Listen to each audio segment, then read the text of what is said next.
কিছুদিন আগে bubble milk tea খাওয়ার জন্য চলে গিয়েছিলাম কৈদিতে, আর এটা ছিল গুলশানে। সো যাওয়ার পরপরই আমি ওনাদের বাবল টি গুলা দেখছিলাম, বেশ অনেক অনেক ফ্লেভারের ছিল। সো আমরা অর্ডার করেছিলাম একটা মিল্ক টি, একটা ক্যারামেল টি আর একটা হ্যাজেলনাট টি। এন্ড সবগুলাই আমরা স্মল অর্ডার করেছিলাম, বিকজ স্মলটাই আমাদের জন্য পারফেক্ট, বেশ অনেকটা পরিমাণে থাকে। সুগার লেভেলটাও কিন্তু আমরা আমাদের পছন্দ মতো নিয়েছিলাম, মিডিয়াম আর লো করে নিয়েছিলাম তিনটাতে। আর আপনারাও চাইলে কিন্তু sugar level, ice level and টপিংসটাও কিন্তু নিজেদের পছন্দ মতো নিতে পারেন। এরপর আমাদের বাবল মিল্ক টি গুলা রেডি হয়ে গিয়েছে, এন্ড কে কোন ফ্লেভারটা অর্ডার করেছে দেখে দেখে ওভাবে করে আপু সবারটা সবার কাছে দিচ্ছে। তো আমরা হচ্ছে তিনজন তিনটা ফ্লেভারের নিয়েছিলাম, এন্ড দেন তিনটা ফ্লেভারই আমাদের কাছে ভালোই লেগেছে। এরপর এই বটলগুলোর উপরে কিছু লেখা ছিল, যেমন দুইটাতে ছিল থ্যাংক ইউ আর একটাতে ছিল ফাইটিং। সো এটা নিয়ে আমরা বেশ কিছুক্ষণ মজা করলাম। তারপর এটাই ছিল আমার ক্যারামেল মিল্ক টি।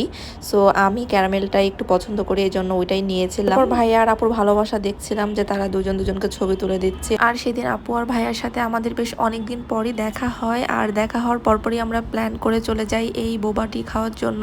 অ্যান্ড তিনটা ফ্লেভারের মিল্ক টি আমাদের কাছে ভালো লাগে, বাট সব থেকে বেশি ভালো লাগে সেটা হচ্ছে হ্যাজেলনাট মিল্ক টি।